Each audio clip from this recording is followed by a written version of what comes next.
Boa noite a todos, a todas. Boa tarde para quem está em outras regiões do país que ainda é tarde, assim como eu.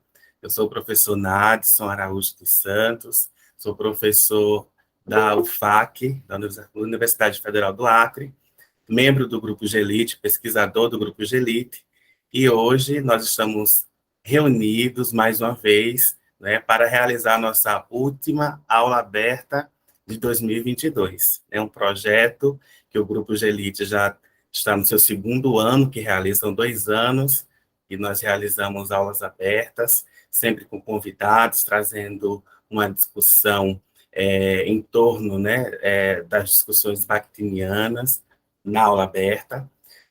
Hoje nós estamos recebendo, né, com muita satisfação e muita alegria, o professor Valdemir Miotello.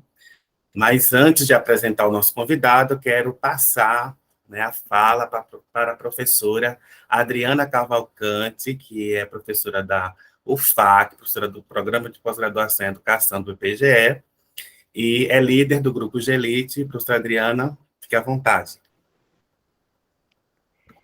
Uma boa noite a todos e a todas.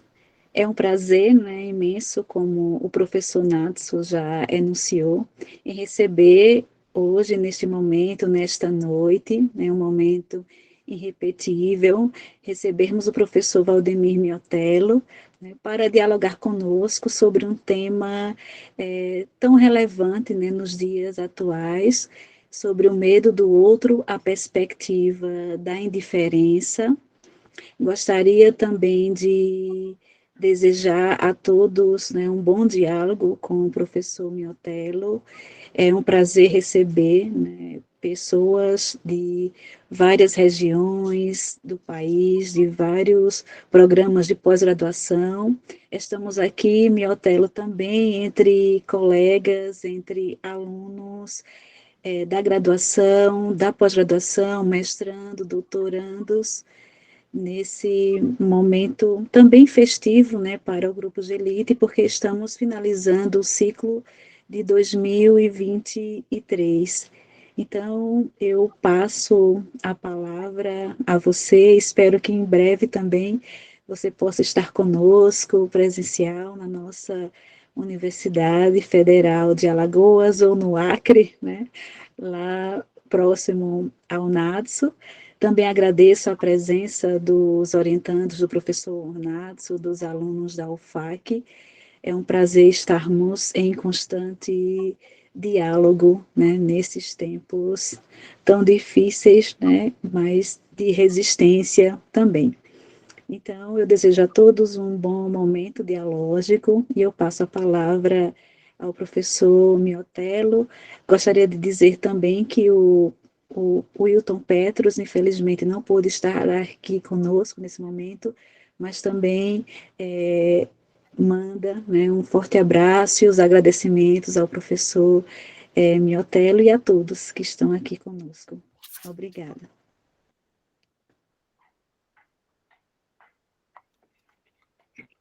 Queria perguntar se vocês estão me escutando.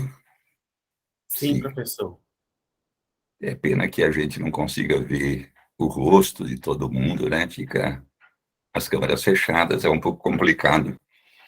E a gente levar a interação de uma forma mais gostosa, né? Mas eu estou vendo o Nadson e queria agradecer bastante a ele, também a Adriana, e o Wilton também pelo convite feito já pelo segundo ano, né, para estar com vocês e poder levar essa conversa adiante. Então, um abraço em cada um e cada uma que está aqui, né, uns 50 companheiros, e espero que a gente tenha uma boa conversa. Eu quero gastar alguns minutos colocando o tema, e depois quero convocar vocês para não só fazerem perguntas para mim, mas dizerem coisas, né, que passem pela cabeça de vocês e que possam alargar, complementar, deixar mais brilhante, mais profunda essa conversa que a gente vai ter hoje. Além de agradecer, eu queria também lembrar, então, que tem uma proposta de realização de alguns eventos bakhtinianos na sequência, né? Era para a gente ter o Rodas nesse ano, mas foi um pouco confuso o ano e não foi possível realizar. Então, no ano que vem, o pessoal da Faculdade de Educação da Unicamp já chamou para si a realização do Rodas e EBA, que agora aqueles que eram 2 eventos está junto, né, num só. Ele é itinerante de todo jeito, não está mais sendo realizado em São Carlos, alguns devem ter ido lá. Eu mesmo estou morando em Teresópolis, não estou mais em São Carlos, já sou um professor aposentado e estou agora com uma base de trabalho aqui nas montanhas da Serra Fluminense do Rio de Janeiro. Então, queria também deixar vocês a par de que, mais ou menos, mês a mês, algum evento será realizado por algum grupo, provavelmente o Gelite também será convocado a ocupar um desses espaços durante um dos meses, né, para fazer uma conversa com todos aqueles que puderem se conectar. Nesse período, esses eventos mensais, que devem começar agora no mês de dezembro, numa conversa minha com Augusto Ponzio, provavelmente no dia 17 ainda marcaremos, e a divulgação vai ser pelo Instagram, e o aviso, digamos assim, para que vocês tenham ciência, também será pelo Instagram do Rodas de Conversa Bakhtiniana, é fácil de achar. O nome do Instagram é esse mesmo, Rodas de Conversa Bakhtiniana, vocês podem se inscrever lá, já tem umas 500 pessoas inscritas, e aí com isso o recado alcançará vocês. Em terceiro lugar, avisar, então, definitivamente, que o Rodas do ano que vem, no mês de novembro, o Rodas EBA, será na Faculdade de Educação, na Unicamp, presencial. Algumas dos eventos do próprio Rodas é possível que sejam presencial e online, para quem estiver muito longe, sem condições financeiras de se deslocar, poder participar também do evento. Eu acho que é um evento que vale a pena a gente participar, né? Normalmente a inscrição ela é muito barata, o que é caro é o deslocamento para ir, e principalmente para ir até São Paulo, né?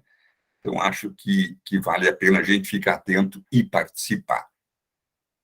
Uma outra coisa que eu queria lembrar também a todos é que depois dessa luta difícil desse período agora desse ano eleitoral, houve a eleição do Lula e no dia 1º de janeiro será a posse, né, do presidente Lula como presidente dos próximos 4 anos do país. Isso, para todos nós, eu acho que é uma notícia alvissareira. Eu espero que para todos. Eu não consigo imaginar um bakhtiniano que não seja também um democrata, né? Um bakhtiniano fascista seria uma contradição em princípio, uma mentira enorme, né? Seria terrível a gente ter que pensar isso. Contra os fascistas, a gente tem todas as críticas do mundo, né? E não são eles que devem estar participando do mesmo lugar que a gente. Então, dito isso, eu queria dizer também essa palavra de ordem que circula no país, né? Fascismo nunca mais. E queria dizer também viva a democracia e dizer viva o Brasil. Com isso, eu abro essa conversa, então, com vocês, né? Discutindo um pouquinho, conversando sobre essa questão proposta pelo próprio Gelite, né? De pensar como temática o medo do outro, a perspectiva da indiferença. Veja que o próprio título já tem um monte de vozes aí dentro, né? E nós vamos tentar, aos poucos, tanto eu quanto vocês, deixarem isso mais claro de o que a gente quer dizer com isso, né? O medo do outro e essa perspectiva da diferença ou da indiferença. Nesses dias eu fui dar uma busca na filosofia contemporânea, os filósofos mais modernos, né, dos últimos 400 anos para cá, e a gente percebe que, basicamente, essa perspectiva do individualismo, que é, segundo o próprio Voloshinov, né, no marxismo, esse erro fundamental, erro fundante, né, é o individualismo, que essa doença derivada da individualidade, a individualidade é essa questão positiva, né, ela é social, cada um de nós tem, de fato, uma individualidade e ela é dada pelos outros, né? Naquilo que o Ponzio e também o próprio Bakhtin insiste com muita força de chamar de singularidade, esse sujeito singular, né? E essa conversa de singularidade a singularidade, é de um a um, não é assim, uma coisa nebulosa, conversando com o grupo, não, a conversa que eu estou tendo com vocês é de um a um, cada um me escuta na sua língua, com as suas palavras, com a sua história, com o seu horizonte social, com a sua base. Cada um me escuta diferente. À medida que eu for falando, tenho certeza que cada um de vocês vai vir ao encontro das minhas palavras com as suas próprias palavras. E é isso que garante a singularidade. Esse lugar único que cada um e somente cada um ocupa. Mas eu não fiquei só no Descartes, eu fui buscar um pouquinho a base de onde é que está essa palavra do tal do medo do outro. E fui recordar, eu sou filósofo de formação, que o início do liberalismo, né, essa corrente tão forte ainda hoje, né, não só o individualismo, mas o próprio liberalismo, tem na sua base dois filósofos ingleses que estabelecem entre si uma discussão, depois ela vai bater em Rousseau e chega até nós, que é o Hobbes e o Locke. Fácil de vocês localizarem pela internet, Hobbes, H-O-B-B-E-S, Hobbes, e o Locke, L-O-C-K-E, Locke, John Locke. Eles travam uma conversa lá no século XVII sobre essa questão de a gente pensar como é que a gente se estabelece na sociedade. E as perspectivas dos dois são bem diferentes. Eu começo pelo Hobbes, que é quem traz essa própria expressão do medo do outro. O Hobbes tem isso como base da sua filosofia, né? Quando ele escreveu os seus últimos livros, ele já estava com mais de 80 anos, e ele coloca na apresentação do livro uma palavra muito interessante, que eu até encontrei no Renato Janine Ribeiro, que é um filósofo nacional muito bacana, muito profundo, e o Hobbes começa se definindo assim: quando eu nasci, minha mãe pariu gêmeos, eu e o medo. Uma expressão muito interessante. Quando eu nasci, minha mãe pariu gêmeos, eu, o Hobbes, e o medo. O medo nasceu com ele, o medo nasceu junto com ele. E ele, de fato, acabou transformando na base da sua filosofia refletir sobre o medo. Basicamente, ele pensava sobre essas questões de como é que o Estado iria se organizar. Também o Locke pensa essa mesma questão, mas o ponto de partida dos dois é diferente.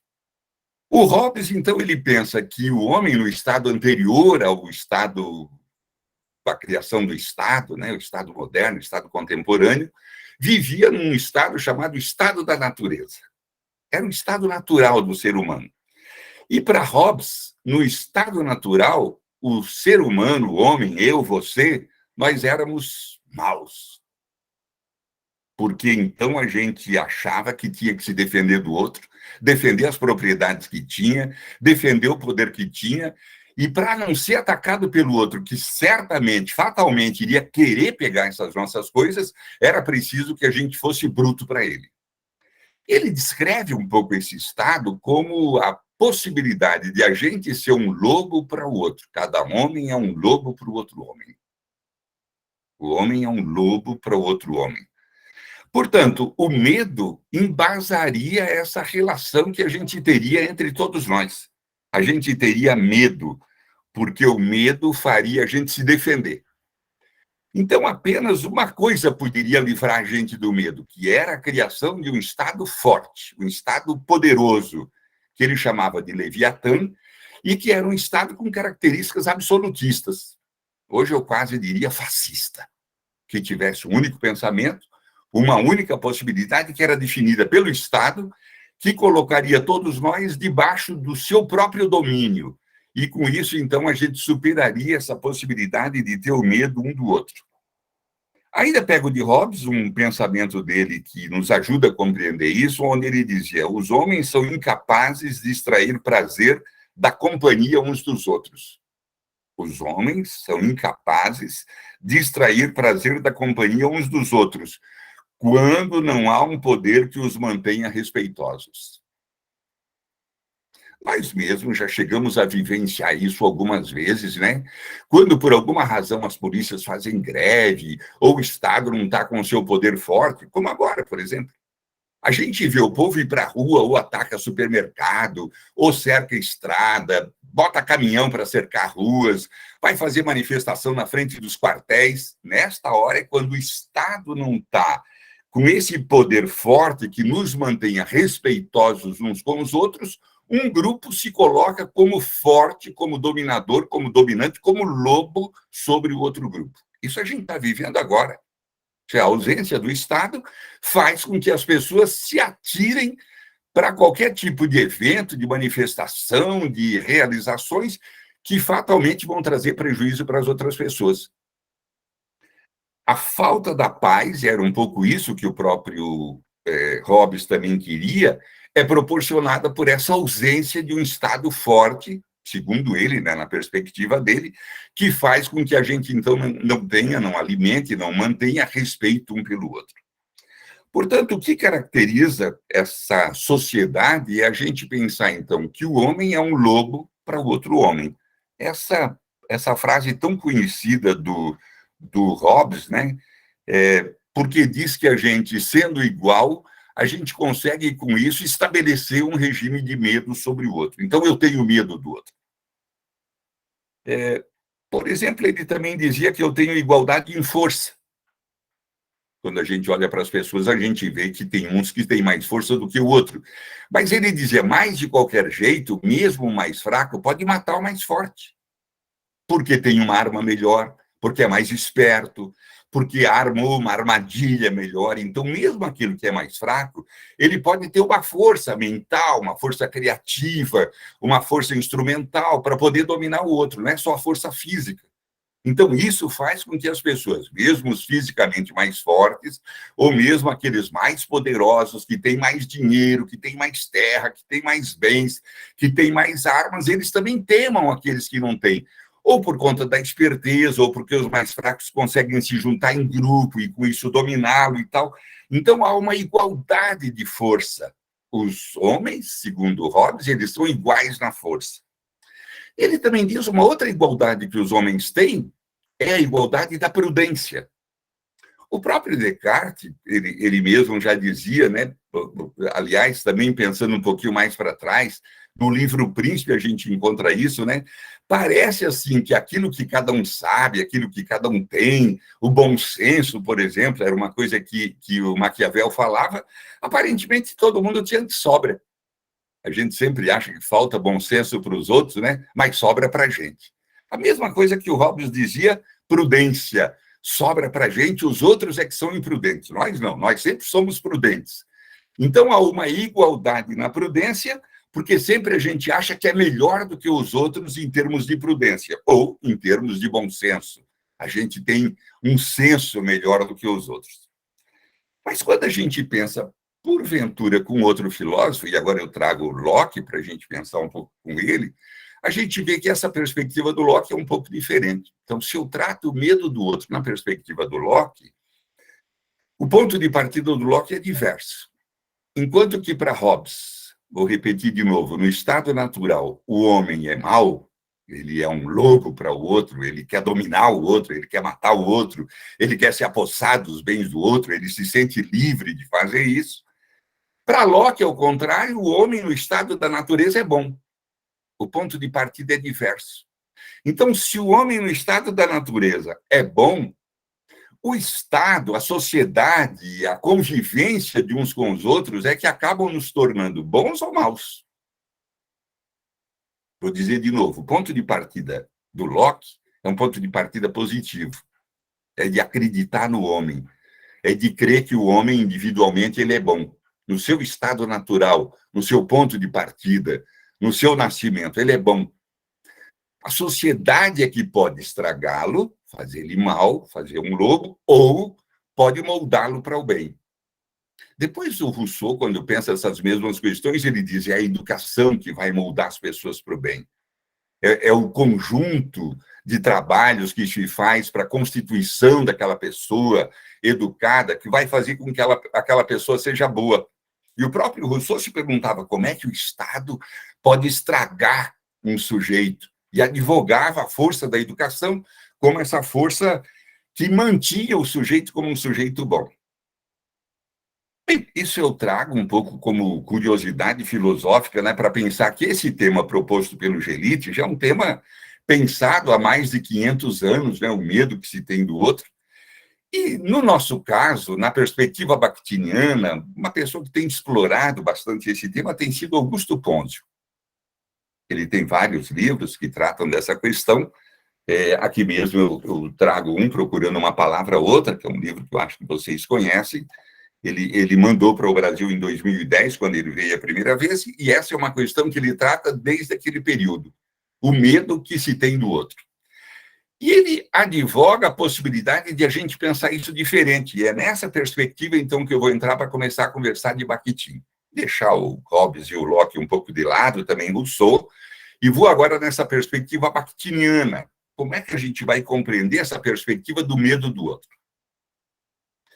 Não é pensando que o outro é mau, não é essa perspectiva de Bakhtin. Bakhtin, ele não tem isso na sua mentalidade, no seu trabalho, na sua perspectiva. Ele vê a pessoa como uma pessoa boa. E ele sabe que cada um de nós tem que produzir um ato responsável.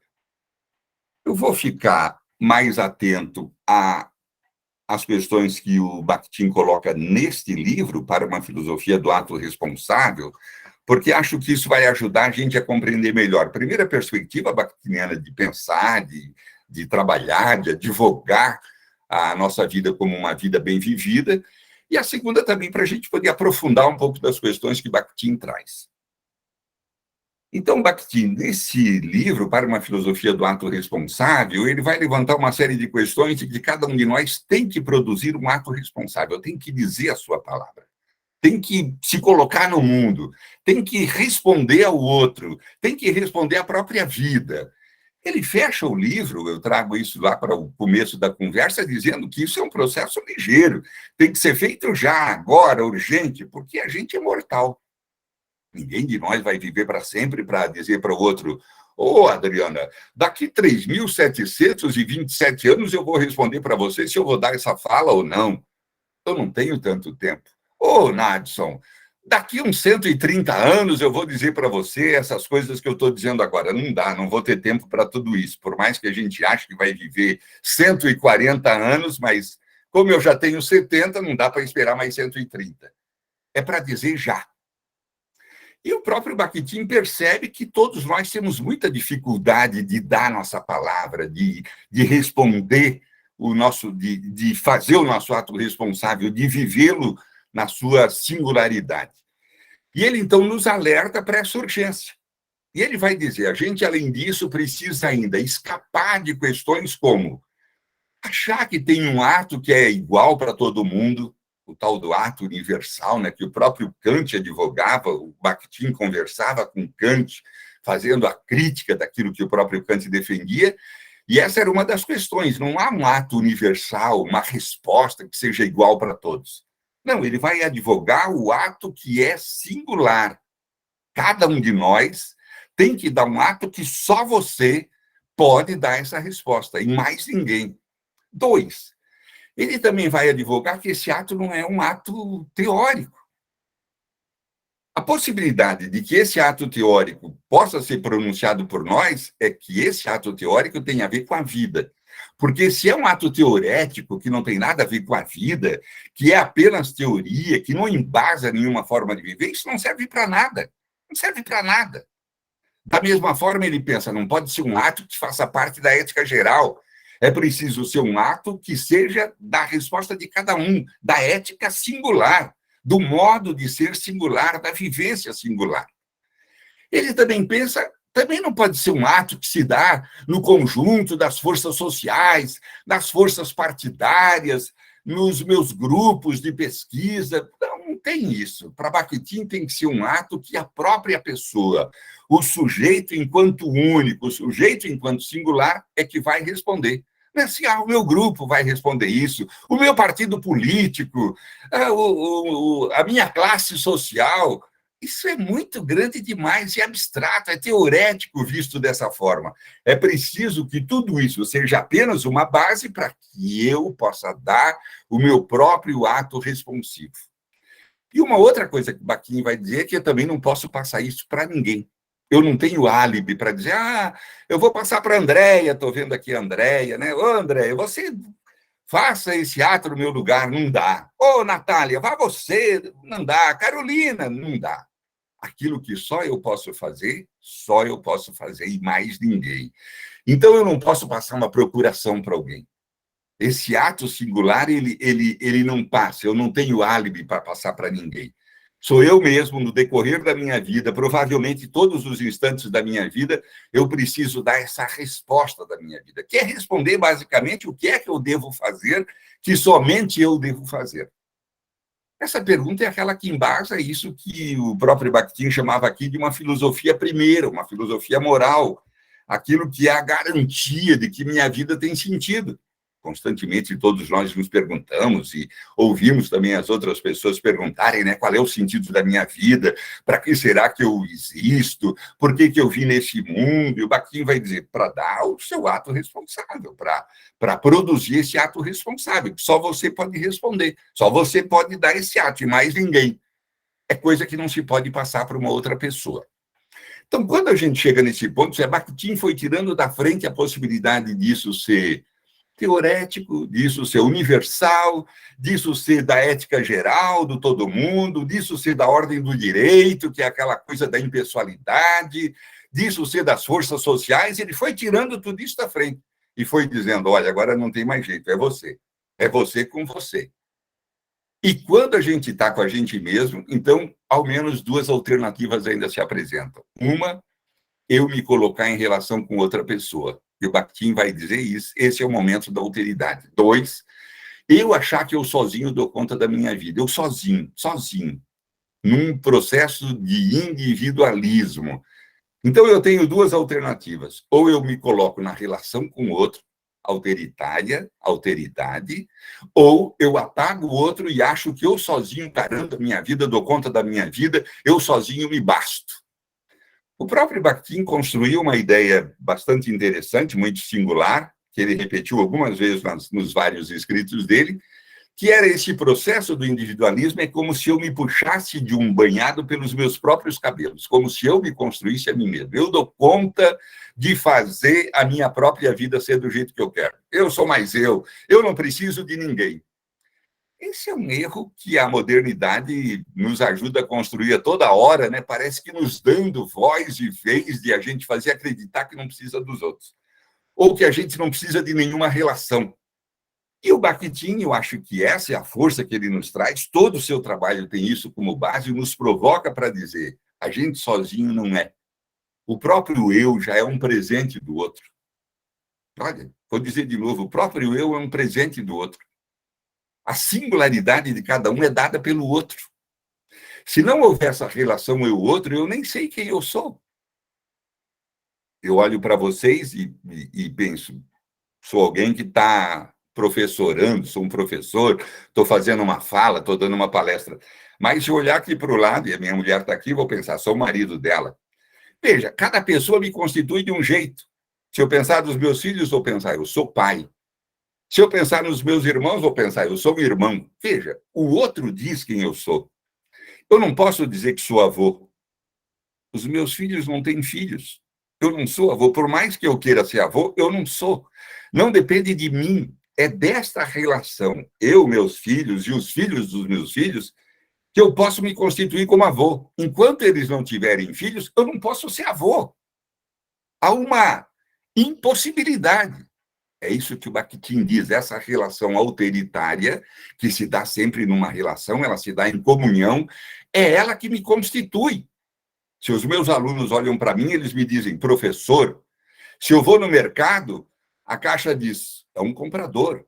Se eu vou numa loja, eu sou um comprador, seja lá o que eu esteja comprando. O outro, e naquela relação cronotópica, é que diz quem eu sou. Não sou eu mesmo me puxando pelos meus próprios cabelos, me autodefinindo, que digo quem eu sou. Isso sempre vem pela relação. Então, aqui eu acho que Bakhtin provoca a gente para uma questão que é absolutamente fundamental. O outro está aí. O outro está aí, ele sempre está aí. Como uma montanha, como uma pedra, como uma casa, o outro está aí. Eu posso estabelecer com ele uma relação que é uma relação de igualdade alteritária, ou eu posso apagar essa presença dele, me colocando como único eixo de valor. Isso que eu estou dizendo agora é central na fala do Bakhtin. Eu me colocar como único eixo de valor, esse é o caminho do individualismo. Esse é o mal fundante, esse é o erro fundamental. Eu me colocar como único eixo de valor. Porque, então, todas as coisas, elas são construídas por mim. Sou eu que dou o valor das coisas, somente eu. Eu que digo qual é o sentido das palavras, dos discursos. Eu que me autodefino. E esse é o erro fundamental. Esse é o erro. Quando eu apago o outro desta relação. Então, o que o Bakhtin propõe é preciso aqui a gente inovar. Nós precisamos, no mínimo, ter 2 eixos de valor. Eu, como um eixo de valor, eu não estou me jogando fora. Eu só estou me tirando do centro único e absoluto, de parar que eu sozinho dou conta das coisas, de não pensar que eu mesmo me construo, ou que eu mesmo é que defino o valor de todas as coisas. Eu preciso dizer a minha palavra, mas eu tenho diante de mim um outro eixo de valor, um segundo eixo de valor. E esta relação entre os 2 eixos de valor, essa relação alteritária, como diria o Paulo Freire, em comunhão, não é eu sozinho, é em comunhão, que a gente vai, então, definindo os valores das coisas por negociação, por relações, por jogo. Eu vou dizendo, então, se casa tem valor, se comida tem valor só para mim ou para todo mundo, se viajar é bom para mim ou para todo mundo, eu vou definindo isso na relação com os outros. Se eu só penso em mim ou se eu também admito esse outro eixo de valor, e que esse outro eixo de valor, então, me ajuda a valorar, definir, produzir essa resposta que a gente produz no dia a dia da nossa vida. Então, é fundamental a gente pensar isso. Então, se eu tenho outro eixo de valor, vou de novo buscar Ponzio aqui, que espraia Bakhtin uma categoria tão importante como, então eu preciso me colocar na escuta, porque o que o outro diz é importante, o que o outro diz é muito importante para mim. Ele me alarga, ele me altera. Quando eu penso em alteridade, eu penso, o outro me altera. Ele me muda, ele me alarga. Ele é o único que pode dizer coisas que eu ainda não sei. Eu não posso. Eu já sei tudo, eu já sei o máximo, eu já cheguei no limite máximo. Somente o outro pode me alargar mais, pode me alterar de rota, pode me fazer ser diferente, gostar de coisas que eu ainda não gostava, ver coisas que eu ainda não vi, localizar sentidos que eu ainda não tinha pensado, aceitar situações que eu sozinho não daria conta. Então, a presença do outro, esta relação autoritária, ela é importante porque ela me faz ser diferente. Então, diante do outro, volto de novo para Bakhtin, eu posso estar vivendo sem considerar ele como diferente de mim, porque eu anulo ele, eu mato ele, o único que existe sou eu, e nesse caso, a minha relação com o outro, tomando um pouco o título dessa fala, é de absoluta indiferença. Eu me comporto como um sujeito indiferente. Ele não significa nada para mim. E se vocês olharem um pouco para o lado, no nosso dia a dia, nos dias que a gente está vivendo, esse parece ser o comportamento, essa parece ser a atitude mais comum. A gente olha para os outros com indiferença. Porque senão eu poderia pensar e questionar vocês como nós conseguimos viver com mais de 30 milhões de brasileiros passando fome hoje. Como a gente pode viver sossegadamente sabendo que uns 15 milhões de trabalhadores não têm trabalho nesse período e provavelmente isso afeta uns 60 milhões de brasileiros que não têm o salário, que não levam o dinheiro para casa, que não têm uma vida com um mínimo de conforto e alimento para os seus filhos, para a sua esposa, para o seu marido. Como é que a gente vive tranquilo? Como a gente não tem preocupação quando a gente sabe que a natureza no Brasil está sendo destruída? É aqui, estou só pensando aqui, os rios estão sendo destruídos, sujos, a água usada apenas para irrigação e muita gente fica sem água. E nós somos o país do mundo que tem 12% de água doce. Parece que a gente nem dá bola, mas está escasseando. A gente precisa se preocupar. Tem muita gente que não tem energia elétrica, tem gente que não tem transporte, tem muita gente fora da escola, não tem vaga nas universidades para todo mundo, e a gente parece indiferente. Indiferente. Eu estou pensando mesmo na eleição que passou, as propostas que estavam em jogo eram muito diferentes, era muito fácil de a gente poder escolher aqueles que querem um país melhor e aqueles que gostariam de ver um país totalmente destruído, fascista, e olha, a votação foi pau a pau. E eu penso, caramba, como é que tem tanta gente assim diferente que não liga mortes? A gente pode pensar na Covid, 700 milhões de brasileiros mortos, 700 mil brasileiros mortos. A gente pode ver a dificuldade da vacina, a gente pode ver o tanto de dinheiro que foram tirados das universidades, por exemplo, das escolas, por exemplo. A gente não pode ficar indiferente. Essa é a provocação que o Bakhtin nos traz. Não é possível. É preciso que a gente produza o nosso ato.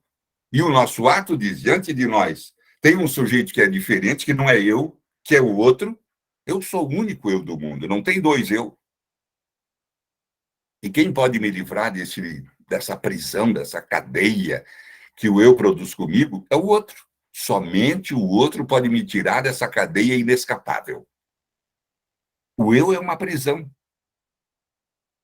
Eu nunca vou poder sair do eu. Eu sempre sou eu. O outro é que pode trazer uma perspectiva de mudança, de alteração.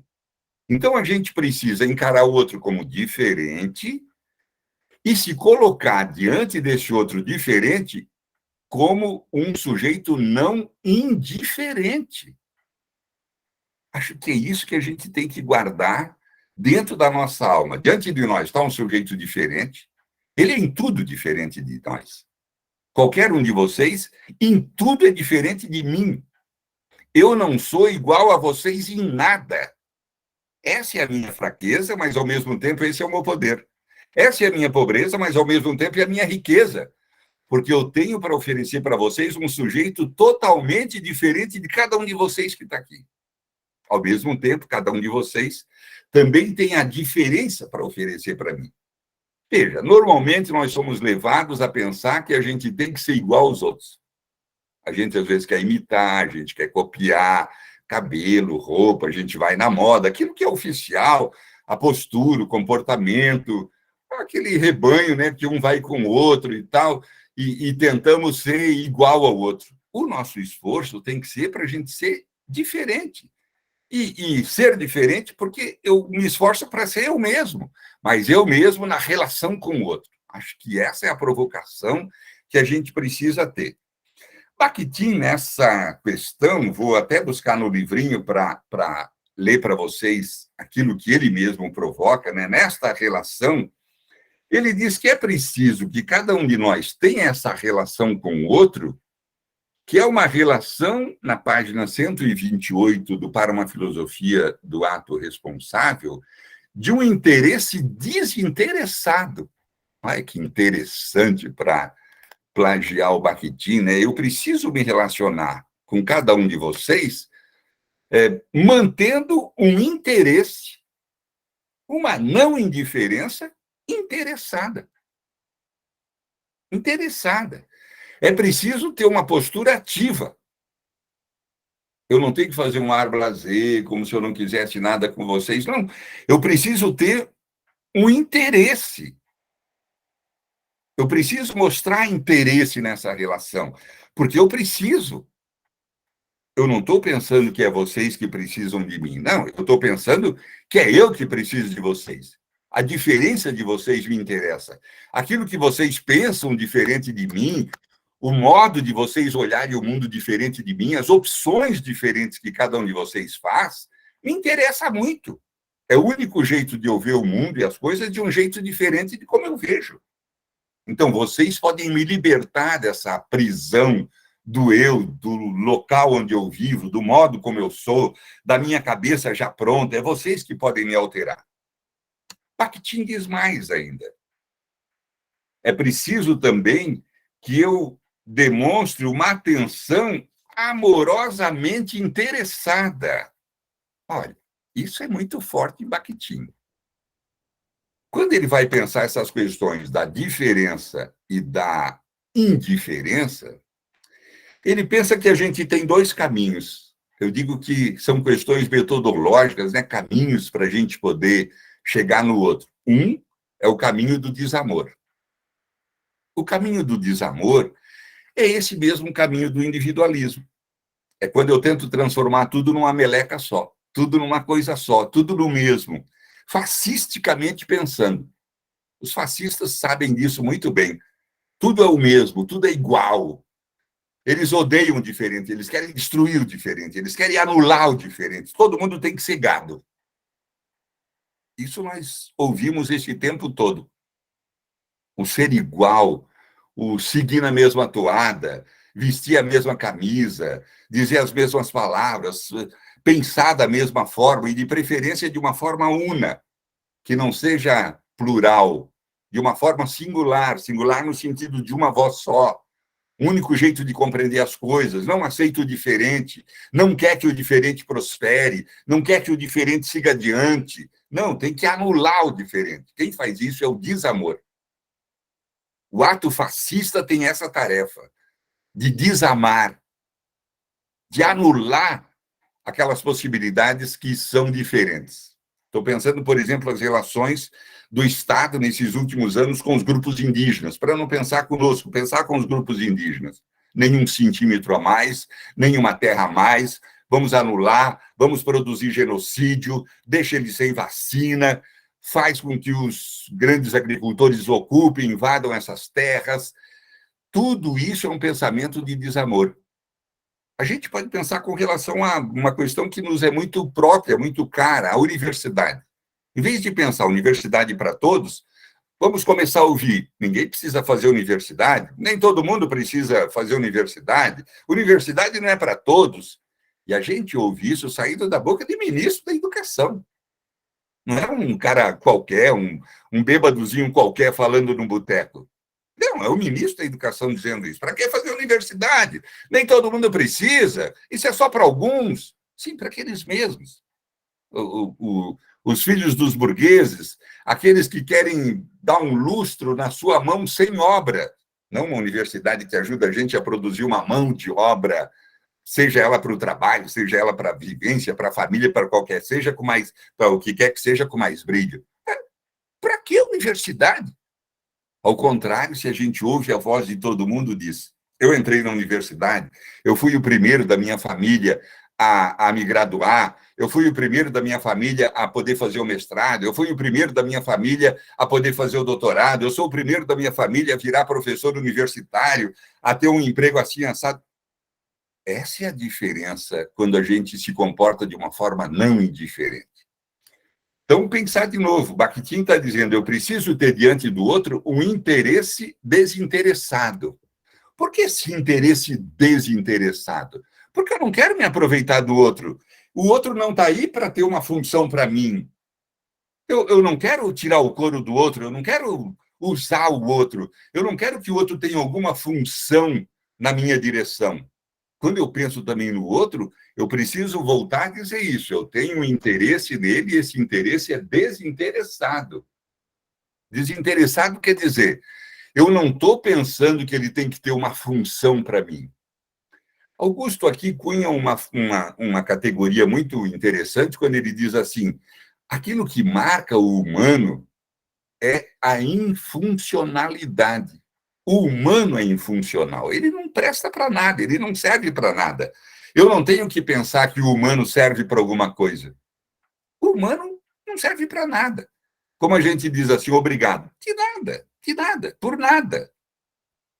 Eu não estou recebendo agradecimento por alguma coisa, por nada. Porque eu sou infuncional. Tu és infuncional na relação comigo. Tu não tem nenhuma função na relação comigo. Tu não tem nenhuma função. Interesse desinteressado, página 128. Nessa mesma página, uma atenção amorosamente interessada. Aqui é o contrário. A atenção amorosamente interessada. E ele vai dizer, naquela perspectiva de que não é porque eu te amo que tu é bonito ou que tu é bonita. Não. Tu é bonita porque eu te amo, é o contrário. Tu não fica bonita só porque eu te amo. Não, eu te amo por nada. Eu te amo por nada. Acho que isso é importante a gente guardar na nossa vida. E uma terceira coisa que o Bakhtin também diz nessa mesma reflexão é que a nossa relação com a diferença, e esse é o eixo dessa minha conversa e provavelmente do que vocês estão pensando, a minha relação com a diferença, com aquilo que é diferente, tem que ser de uma forma não indiferente. Tem que ser de uma forma não indiferente. Então, precisa ser ativo. Eu preciso ativamente me colocar nessa perspectiva do outro, para que eu não tenha nenhum interesse nele, exceto o interesse amoroso. Então, vou de novo abrir aquela dupla estrada. Uma delas, a estrada do desamor. Essa vai levar para os lugares fascistas, iguais, o mesmo, que anula o diferente. E a estrada amorosa, a estrada em que a gente se relaciona com outra pessoa de uma forma amorosa, e amorosa interessada. Eu amo o outro, e isso faz o outro ficar bonito. Eu amo o outro, e nesta relação as belezas do outro aparecem, aquilo que é interessante, aquilo que é bonito, aquilo que é lindo, aquilo que alarga minha cabeça, que me faz um sujeito diferente, aparece. E o terceiro, nesta relação que eu tenho, então, com o diferente, a minha postura tem que ser de uma forma não indiferente. Eu acho que isso coloca essa questão, então, de que eu agora não devo ter medo do outro, mas sim, agora eu tenho que ter medo é pelo outro. É medo que aconteça alguma coisa ruim com o outro. Olha como inverte. Como a perspectiva bakhtiniana é diferente da fala inicial que eu tinha colocado de Hobbes e Locke, que funda essa sociedade que a gente tem. Agora o Bakhtin está dizendo uma coisa diferente. Eu não tenho medo do outro. Eu tenho medo é pelo outro. Eu tenho que cuidar do outro. É o cuidado do outro. Eu preciso estar próximo do outro para cuidar dele, para zelar dele. Eu não quero que nada de ruim aconteça com ele. Eu quero que todas as estradas se abram para ele, que todas as flores se abram para ele, que todos os pássaros cantem para ele. Eu tenho medo que aconteça alguma coisa ruim com ele. Esse é o único medo que eu posso ter. É como aquele medo que os pais têm que aconteça alguma coisa com os filhos, que os irmãos têm que aconteça alguma coisa com o seu irmão, ou com seus pais, ou com seus amigos, ou com a sua esposa, ou com o seu marido. Esse é o único medo que a gente deve ter. Veja que a palavra medo não está bem empregada, a não ser pensar ela positivamente. O medo no sentido do cuidado, o medo no sentido do zelo, o medo no sentido desse voltar-se ao outro para cuidar dele, para que aconteçam as melhores coisas com ele. Essa é a única perspectiva que a gente consegue encontrar em Bakhtin. É o medo pelo outro. Medo do outro no sentido do medo do cuidado do outro. Eu tenho medo que aconteça alguma coisa que vai atrapalhar a vida dele, que vai estragar essa nossa relação, que vai prejudicar isso que acontece em termos de comunhão entre a gente. Eu acho que isso que é maravilhoso. Então, aí cada um de nós precisa pensar, é provocado a pensar na nossa vida, como é que a gente pode produzir, então, esse ato responsível, esses eventos, esses momentos que têm que ser amorosos, e esses eventos amorosos que nos levam a ter medo daquilo que vai acontecer com o outro, no sentido do cuidado, do zelo, dessa relação amorosa, dessa não indiferença. Acho que isso diz tudo aquilo que eu gostaria de dizer para vocês.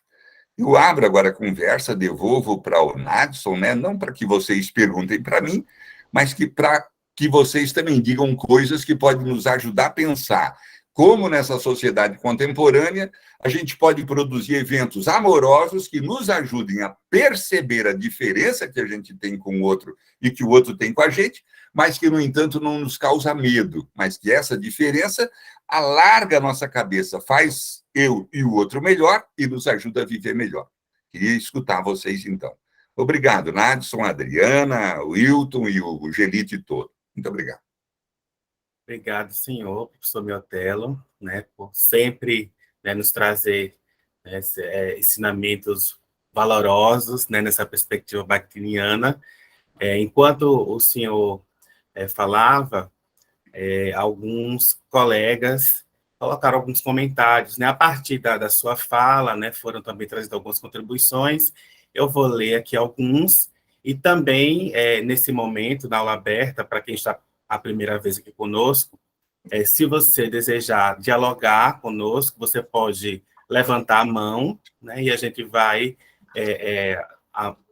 não temos muito tempo, mas a gente pode ouvir alguns também, né, no diálogo, mas aí eu vou começar lendo aqui alguns comentários, e se alguém quiser falar, dialogar conosco, com o professor Miotelo, levanta a mão, que daqui a pouquinho eu já passo aí para vocês. Né? Enquanto o professor Miotelo falava lá no início, né, sobre a relação eu e o outro, o Nedson, ele escreveu que para Bakhtin, o eu constitui-se a partir do outro, mas ele enfatiza: é importante que se saiba que o eu não pode se confundir com o outro, mesmo que eu coloque-me no lugar do outro, não possa sentir como o outro.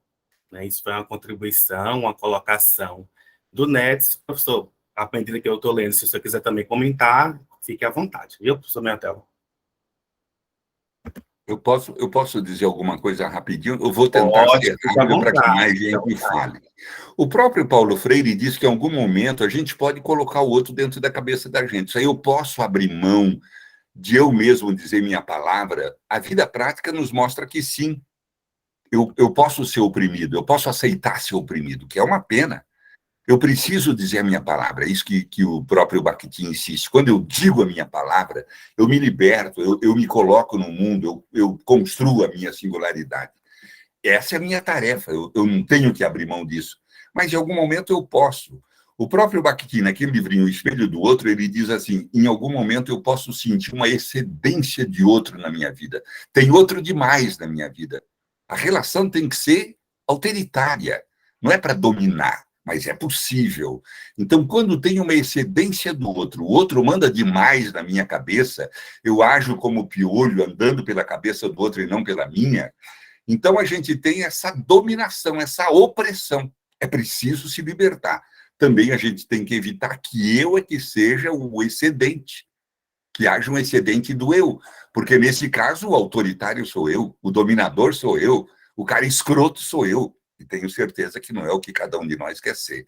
Então, acho que é momento de profunda reflexão para saber, primeiro, se eu sou dominado, se tem uma excedência do outro em mim, e dois, se sou eu que domino, se o opressor sou eu, se o autoritário sou eu, e aí a gente produzir mudanças na nossa vida, tá bom? Aí ele continua, né? O Nets, ele coloca também mais uma mensagem na sequência, aqui no nosso chat, e ele fala aqui, né? É incrível como até o nosso pensamento, na perspectiva bakhtiniana, está direcionado e orientado sempre ao outro. É sempre, ou quase sempre, pensando no outro. Outra fala que ele faz aqui no chat. A Ana Vieira, né? A Ana, se vocês quiserem, gente, falar, tá? Pode levantar a mão. Estou lendo aqui porque ninguém se manifestou. Mas a Ana Vieira, ela colocou também aqui no chat, né? Confesso que também tenho medo desse outro, que perdeu as eleições, mas faz parte de um grupo grande o suficiente para causar tantos danos sociais. Né? Quando, naquele momento que o senhor fala, né, desse outro aí. Deixa eu ver mais à frente. A Gislaine, ela colocou aqui no chat, né, que a grande oportunidade de praticarmos a alteridade e, inclusive, nos reconhecer, nos é dada pelo reconhecimento do diferente. Partida também, né, das colocações que o professor fez, né, dessa relação com a diferença e com a indiferença. A Gislene também coloca aqui no chat, né, que o processo responsivo provoca-nos a criarmos um posicionamento diante da palavra do outro. Muitos elogios, né, a sua fala, professor, né, o pessoal gostou bastante, né, algumas pessoas falando que quer ouvi-lo mais vezes. Como é maravilhoso ouvir as palavras do professor Miotelo. Quanto mais eu escuto, mais eu quero escutar. Obrigada, Natália, que escreveu isso para o senhor. Deixa eu ver se tem mais alguma colocação. Só essa questão da palavra é fundamental. Então, a palavra é a maneira, a forma de um entrar dentro da vida do outro e da consciência do outro, né? O Voloshino diz lá com todas as forças, o alimento da consciência, o material da consciência é a palavra. É isso que faz a gente ser aquilo que a gente é isso que produz os nossos pensamentos e tal. Então, como é que o outro entra em mim? Pela palavra. Como é que eu entro na vida do outro? Pela palavra. Então, mesmo todos os gestos humanos, diz o Voloshino, eles são acompanhados de palavra. Então, as palavras, elas chegam já habitadas. Quando a gente vai usá-las, elas já têm morador dentro delas, já tem vozes, já tem sentidos, já tem ideologias, né? E o que a gente faz é transformá-la em palavras nossas e jogar ela de novo para a luta. As palavras gostam de ir ao encontro de outras palavras. Então, a gente precisa aprender a falar, dizer o que a gente pensa, escrever aquilo que a gente pensa, participar dos eventos, dos grupos, e dar essa chance para todas as pessoas, provocar todas as pessoas para falarem. A palavra é uma coisa muito importante. Se a gente se convence disso, eu acho que facilita um pouco mais o trabalho nosso, enquanto professor, enquanto leitores, enquanto seres humanos, né? Acreditar na força da palavra.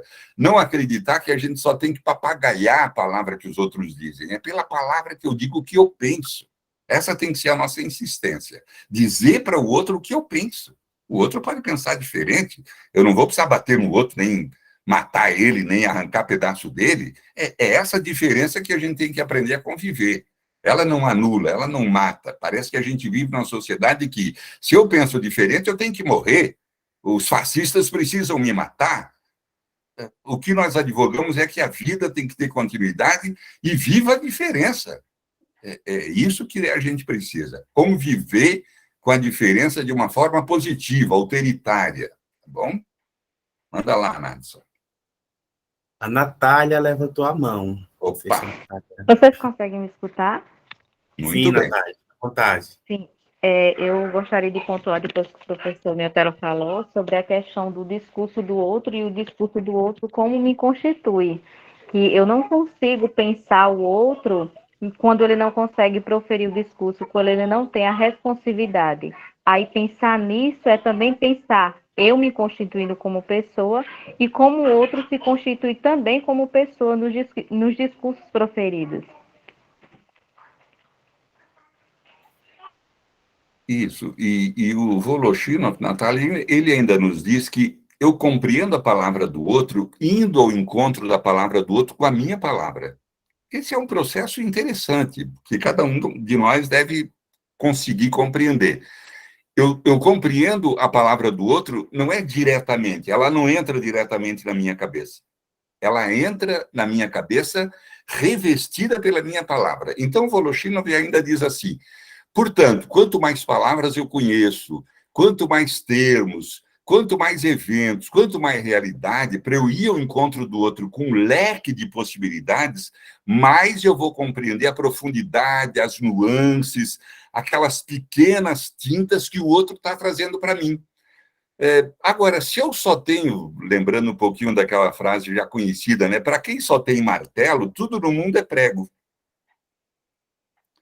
O que o Voloshino está dizendo é exatamente para a gente sair disso. Isso é não ter só martelo. A gente tem que ter martelo, serrote, chave de fenda de todos os tipos, chave, chaveta, chavão, chave de grifo, tudo quanto é chave. A gente vai ao encontro da palavra do outro já com uma riqueza de possibilidades, e não só com martelo. Se for com martelo, o outro tem que vir com prego. Aí não dá. É isso que faz as relações serem muito toscas. A gente é muito limitado. A gente tem poucas palavras, a gente é habitado por pouca compreensão. A gente precisa alargar, e aí ela vem pelas relações, pelas leituras, pela aula, pelo trabalho, pela conversa, pelas músicas, pelas viagens, tudo isso. Só que a gente parece que está num país tão pobre que normalmente é privado da imensa maioria disso. Então a gente acaba tosco, fechado, travado, o que é uma pena. Uma vida humana, ela tem que ser vivida na plenitude. E o que pode garantir a plenitude é esse alargamento ao máximo. E o alargamento ao máximo vem dos contatos que a gente tem com outros, com leitura, com filme, com isso, com aquilo, com jogo, ao máximo. Agora, se eu só gosto de jogo, eu só vou pensar em jogo. É isso, alargar, o alargamento. Obrigado, Natália. Obrigado, Natália. Mais alguém quer falar? Pessoal, pode levantar a mão aí para participar. Professor, a Andréia Pessoa levantou a mão. Andréia, fique à vontade. Boa noite, pessoal. Primeiro falar que é uma alegria estar aqui, mais uma vez, ouvindo o professor Miotello, que sempre alarga, né, a nossa compreensão de tudo que a gente vem vivendo a partir dessa perspectiva bakhtiniana. E aí, eu queria fazer uma reflexão junto com vocês do que uma colega falou sobre essa questão do medo do outro nos tempos atuais, sobretudo da nossa realidade aqui no Brasil, que, de fato, né, a gente toma um susto e tem um medo desse outro, desses 58 milhões que tem esse perfil que a gente entende que seja um perfil fascista. E como lidar com isso, e qual é o nosso ato responsivo diante desse outro, até do outro que está mais próximo da gente, né? Assim, da nossa convivência familiar, da nossa convivência entre amigos. E aí, hoje, eu fiquei pensando agora, enquanto o Miotello falava, que eu sou o outro do outro. Então, assim, à medida que eu me relaciono com ele, eu também vou mostrando o meu centro de valor, né? A gente vai se escutando quando a gente tem essa possibilidade, sobretudo com quem está próximo da gente, né? Eu tenho uma amiga, e aí falando de um caso que aconteceu nos últimos 15 dias, uma amiga de 30 anos, e ela, no nosso grupo, vem fazendo provocações, porque ela é bolsonarista.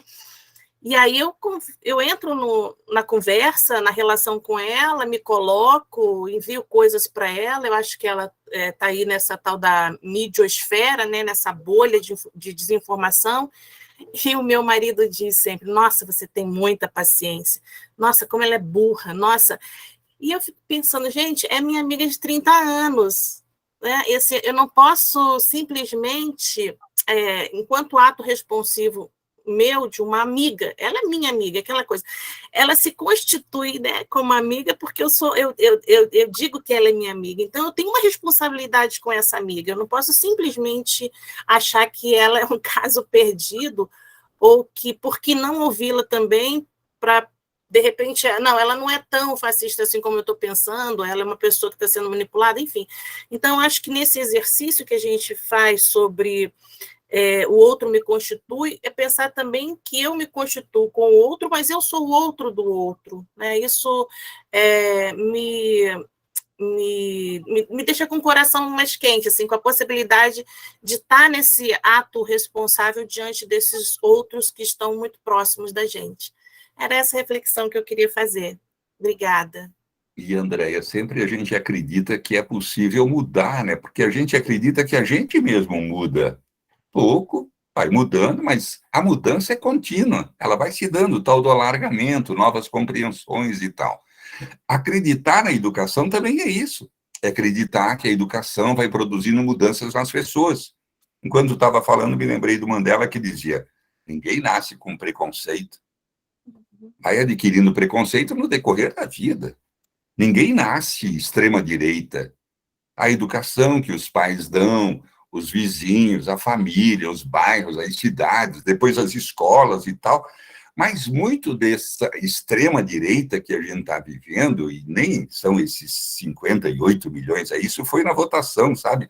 Provavelmente, se fosse de novo perguntar hoje, ou no dia 1º de janeiro, a gente vai ver outros números, talvez 23 milhões, 25, já é um número bem menor, né? Mas que pode ser mudado, as pessoas podem modificar. Ninguém nasceu de extrema-direita. E vou insistir, provavelmente os pais, pai, mãe, tem muito a ver com isso, né? De pregar valores que são conservadores, de pregar valores que são de medo do outro, de pregar valores de uma sociedade que precisa viver apartada, separada, de não querer que o outro viva bem. Eu aceito qualquer coisa, menos que o outro esteja bem, que é um pouco isso que a gente vê como valor aqui no Brasil, né? Por que eu não quero que todos vão para a universidade? Porque eu quero que só os meus filhos vão para a universidade. Por que eu não quero que a doméstica vá para a Disney? Porque eu quero que só os meus filhos vão para a Disney. Se os pobres puderem fazer a mesma coisa que os ricos, que graça tem. Se eles puderem usar a mesma joia, que graça tem ter joia. É um pouco isso. essa tal da sociedade escravocrata que a gente ainda tem na cabeça, né? E que a gente deve superar, deve fazer uma luta antirracista, anti-pobre, anticlassista, anti qualquer coisa dentro da nossa própria cabeça para tentar superar isso, André. Eu acho que a gente precisa sair disso, tu tem toda a razão. É acreditar que é possível e garantir que a gente ainda possa se relacionar com todas as pessoas, e não só com algumas. O ser humano viveu para a plenitude e não para essa limitação mesquinha que nós mesmos, né, como dizia o Hobbes, que nos achamos melhor do que os outros, está na hora de a gente pensar que a gente é igual aos outros e não melhor. Também a gente não é pior, a gente é igual. Fazer a advocacia da igualdade, gente, é isso que a gente precisa. E não achar, não, eu sou melhor do que os outros, eu sou melhor do que os negros. Nós, homens, somos melhor do que as mulheres. Eu, homem branco, mais ainda do que qualquer mulher e homem. Isso é horroroso. Que sociedade é essa que nós estamos alimentando? Tem toda a razão, André. Vamos à frente. Jussara também levantou a mão, nós vamos ouvir a Jussara. E depois eu quero ouvir o professor Hilton Petros, que conseguiu entrar também. A gente já está aí se aproximando do finalzinho da nossa aula aberta. Mas vamos ouvir a Jussara e depois o professor Hilton Petros também. Olá, boa noite. Vocês conseguem me ouvir bem?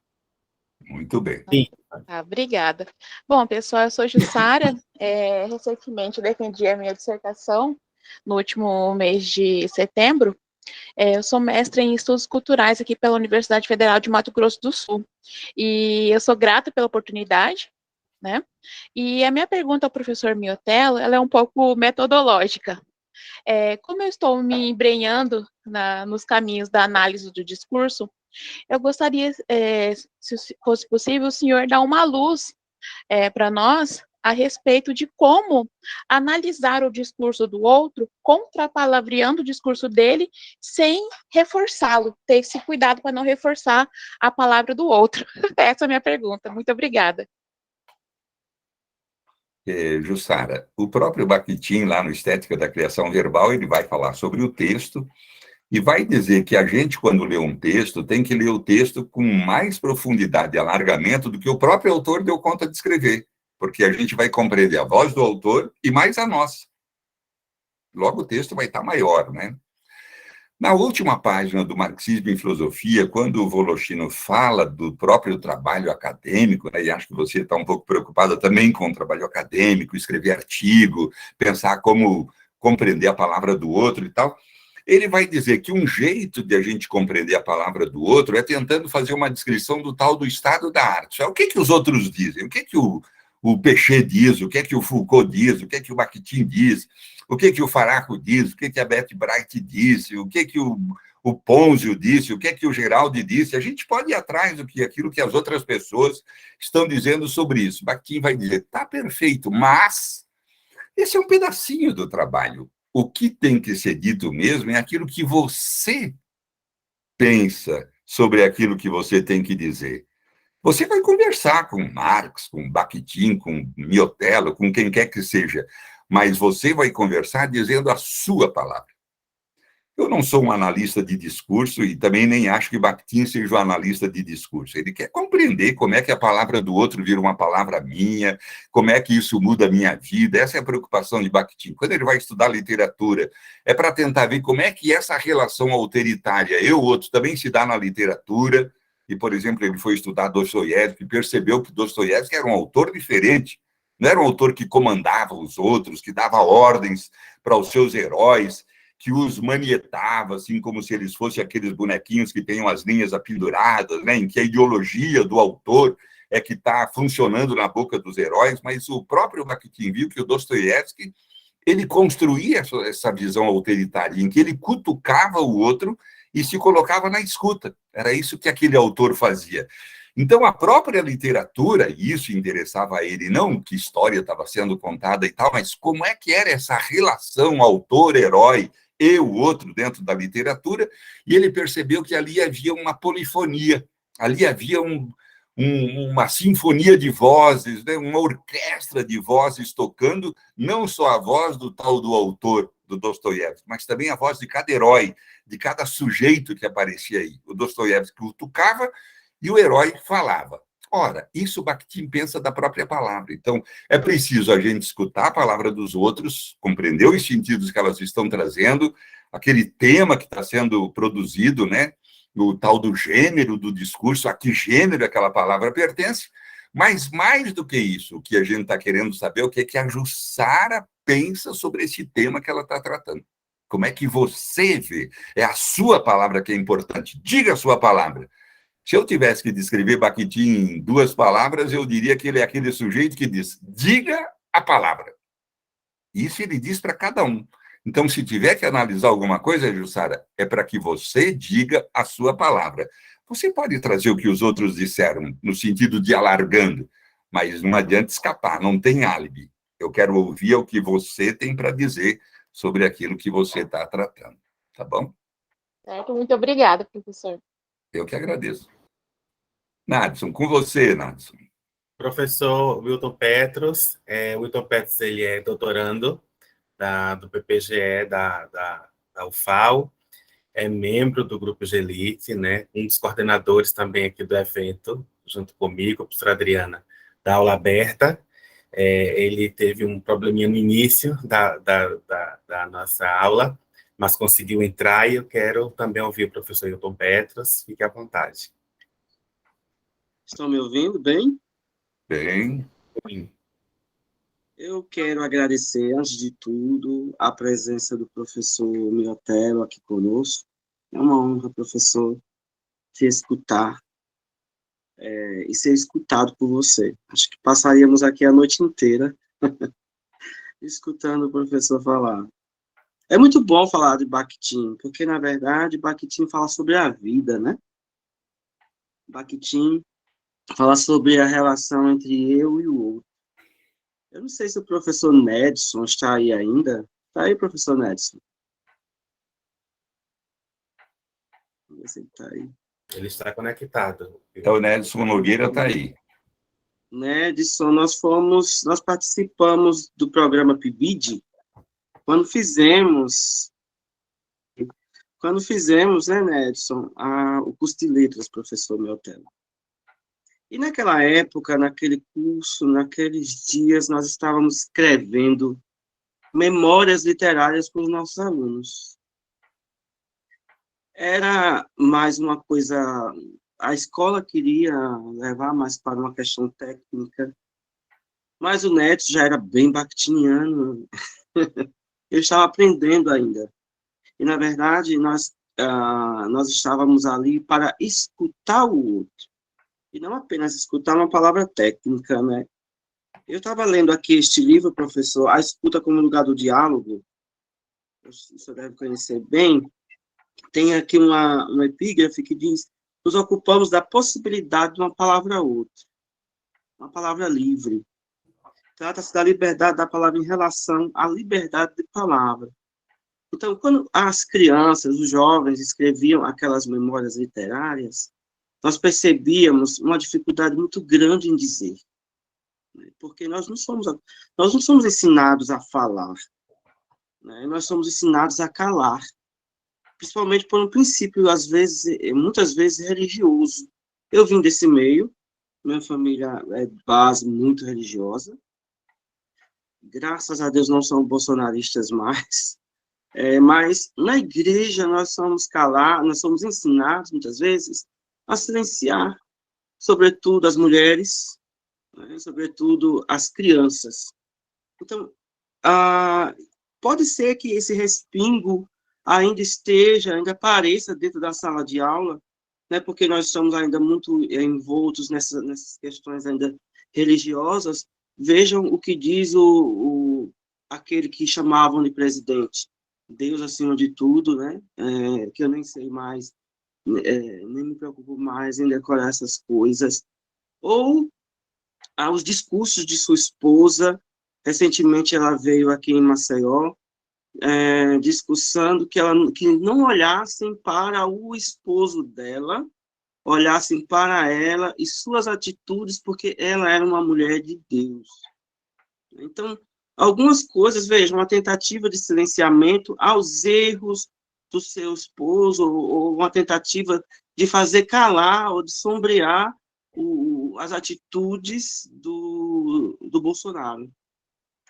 Então, quando chegamos à escola, essas crianças também, elas queriam dizer, mas eles escreviam o texto e nos devolviam.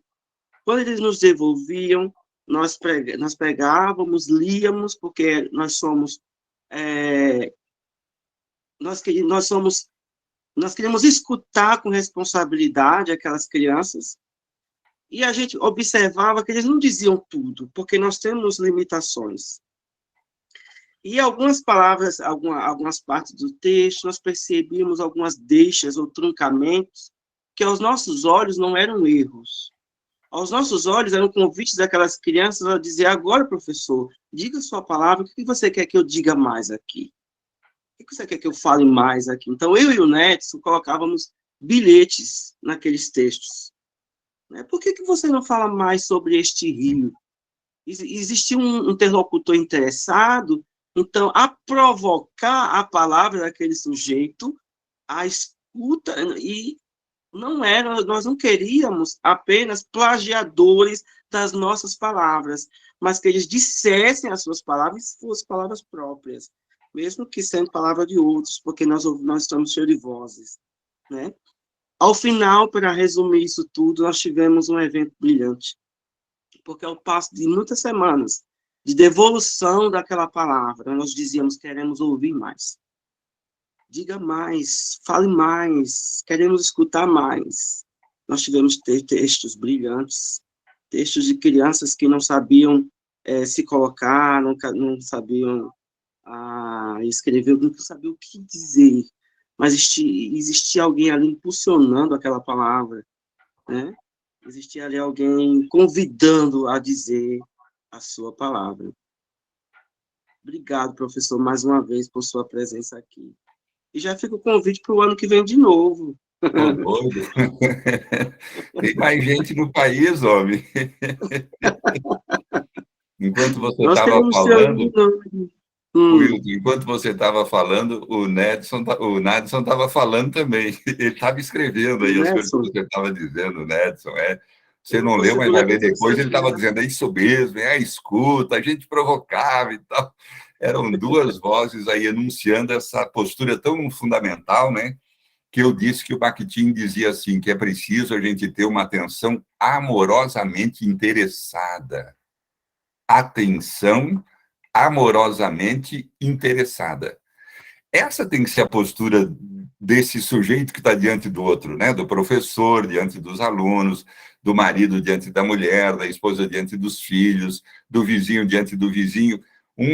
Uma postura de atenção amorosamente interessado. Eu estou aqui para escutar a sua palavra. Escutar a palavra é tão fundamental. É uma inversão tão grande numa sociedade tão autoritária como a nossa. A gente se colocar amorosamente à escuta, né? Isso muda tudo, Wilton, isso muda tudo.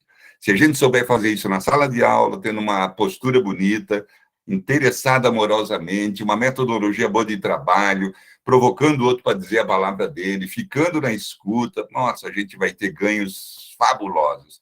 Provavelmente que as crianças vão crescer de um outro jeito. Vou dizer Mandela: ninguém nasce burro, ninguém nasce idiota, ninguém nasce preconceituoso, ninguém nasce de extrema-direita. É transformado pelo cerceamento da família, da religião que tu trouxe, essa questão, né? Da vizinhança, do local onde a gente mora, porque tem a palavra proibida, tem os desejos proibidos, tem as vontades proibidas, é um proibindo o outro. Parece aquela sociedade do Hobbes, um com medo do outro. A gente precisa ter medo que aconteça alguma coisa de ruim com o outro, isso sim, que é o cuidado do outro, que é a escuta do outro. Vamos adiante. Mas não precisa me convidar no ano que vem, não. Tem muita gente aí para você convidar. Eu sou muito grato. E às vezes, professor, as palavras que são professadas, são ditas, por exemplo: conhecereis a verdade e a verdade vos libertará. Existe um tom aí, muitas vezes muito agressivo, ou seja, existe uma verdade absoluta e que essa verdade deve ser dirigida e regida por todos. Todos nós somos iguais, né? Veja, e Conhecereis a verdade e a verdade vos libertará. Mas isso nós devemos, acho que, aprofundar na questão do enunciado. O que o senhor tem a falar sobre isso, professor? O próprio Bakhtin, ele fala dessa questão da verdade, eu falei no comecinho da fala, né, que a gente tinha que fugir do tal do universalismo, né, que fosse uma verdade única, abstrata, uma única ideia, um único pensamento, qualquer coisa que seja único, aquilo já está contra a mão, né, já está na direção errada.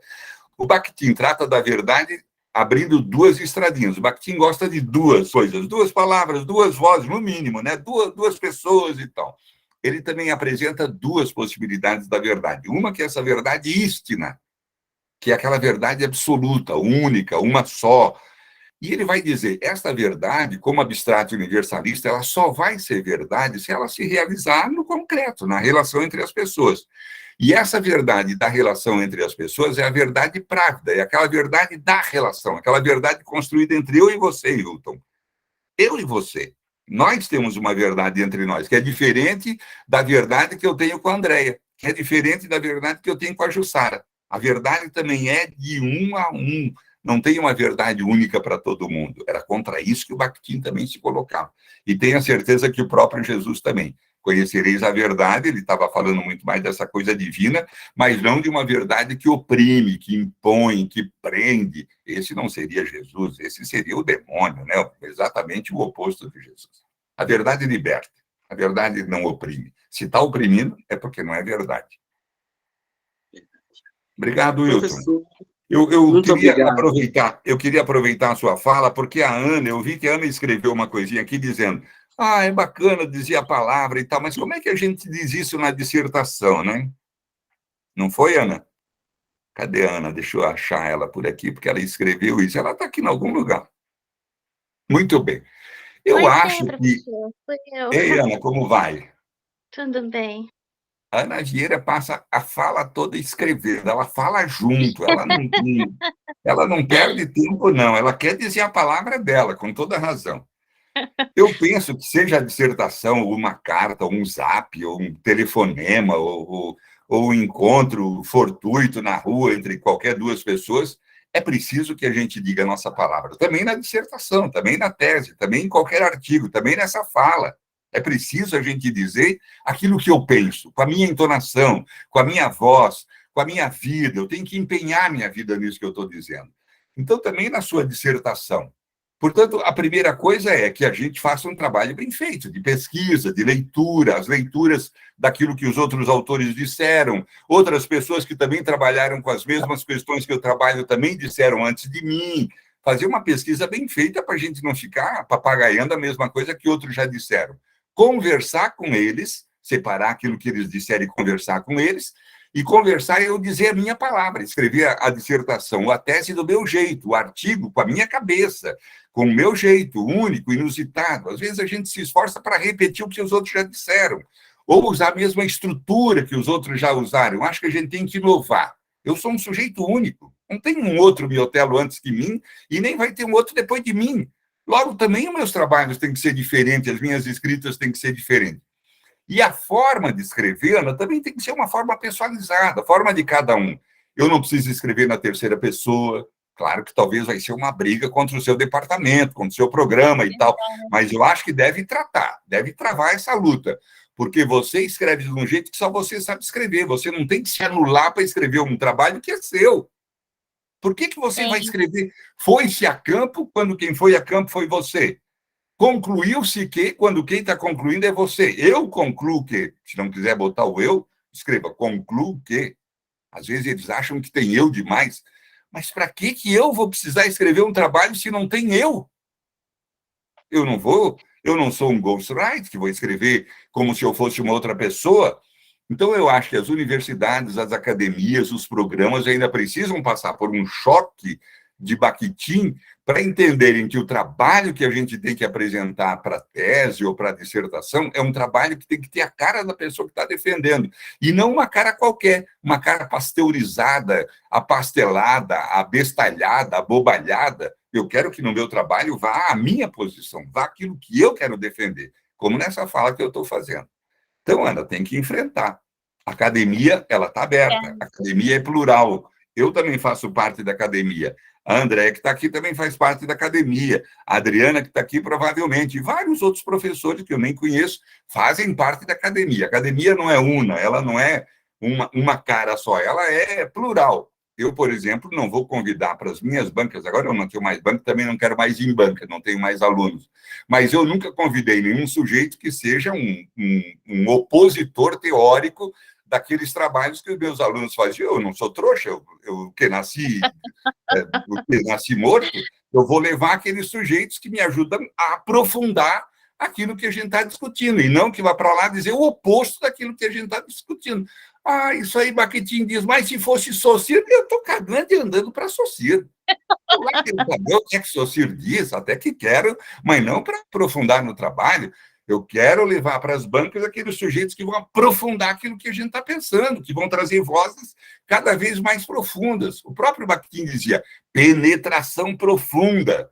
Mas não, a gente pensa que tem que levar o inimigo. As teorias, elas também têm inimigos. E eu não quero inimigo nas minhas bancas. Nunca quis e nunca gostaria de ter. Da mesma forma, se eu sei que a Ana pensa de um determinado jeito, eu vou querer encontrar professores que vão para a banca da Ana para ajudar ela a aprofundar aquele jeito que ela está pensando, e não para dizer coisas contrárias. Isso não ajuda nada.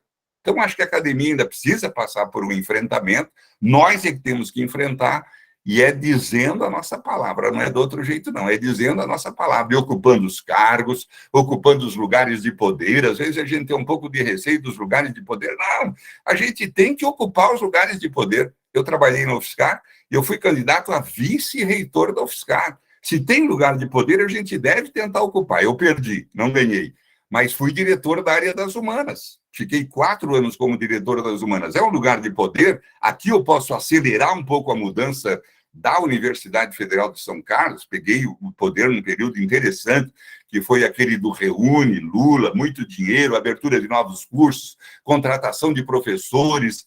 Nossa, a UFSCar naquele período tinha umas 8.000 vagas de alunos, e quando finalizou aquele processo de crescimento, hoje tem uns 30.000 alunos na UFSCar. Esse foi o tamanho do crescimento. Agora, para isso, precisava ter pessoas dispostas no lugar a passar um pouco de trabalho, discutir um pouco, varar noites discutindo, trabalhando e tal.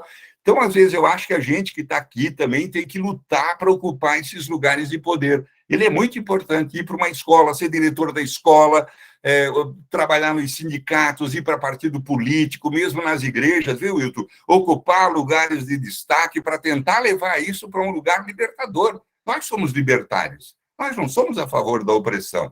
E a gente vai fazer isso por essa estrada, dizendo a palavra e se colocando na escuta da palavra do outro. É esse o trabalho. É muito simples. Tá bom? Tá bom, professor. Muito obrigada. Eu que agradeço. Obrigado, professor Miotelo, mais uma vez, pela sua explanação, pela sua brilhante aula.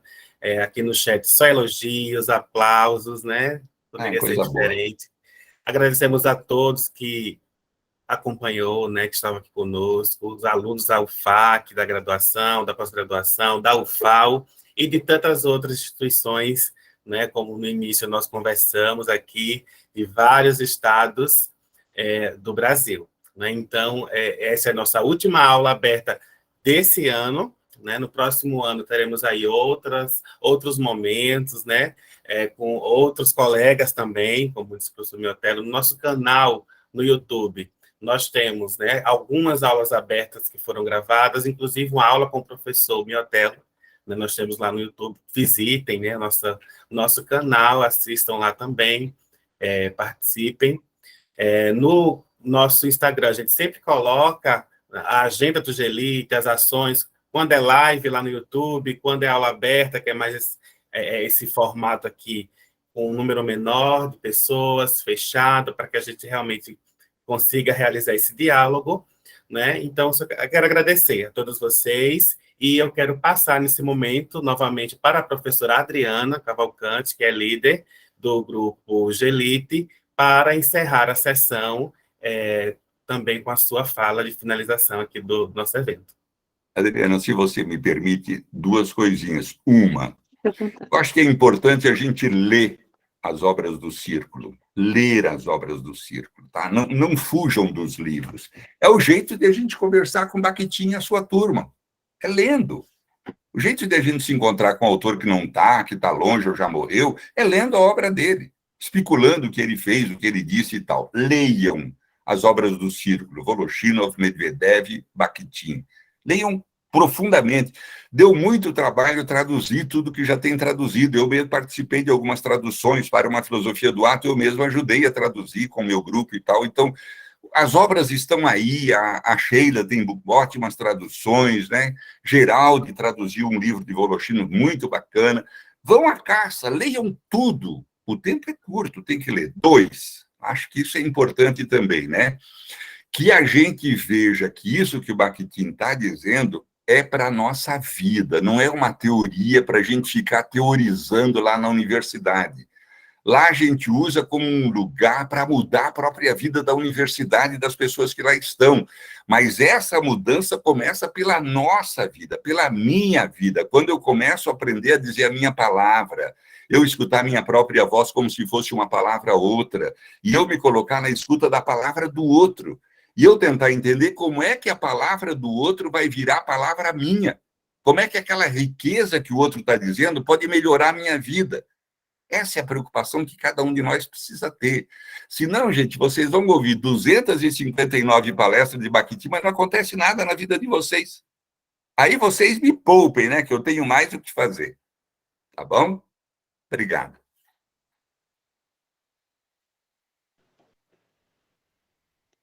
Então, chegamos ao final, né, da nossa aula aberta.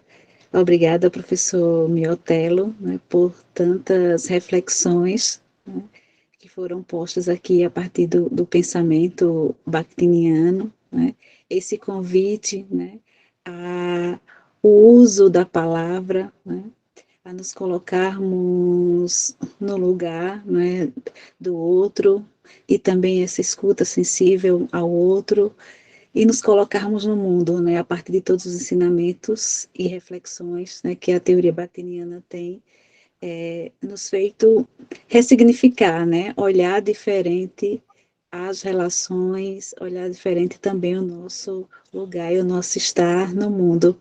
E também penso que o grupo, né, que estava aqui presente sentiu-se bastante contemplado, né, quando você também reforça, né, essa orientação no que se refere a buscar dialogar, né, cada vez mais com Bakhtin, com os seus escritos, né, e que essa leitura, né, também nos faz reler, né, aquilo que Paulo Freire já nos anunciava, né, essa leitura que nós temos do mundo, né, então nos faz reler de fato esse mundo. Então, muito obrigada, né, por esse momento dialógico. Agradecemos a todos também pela presença, os que estão perto, os que estão longe, e até um próximo momento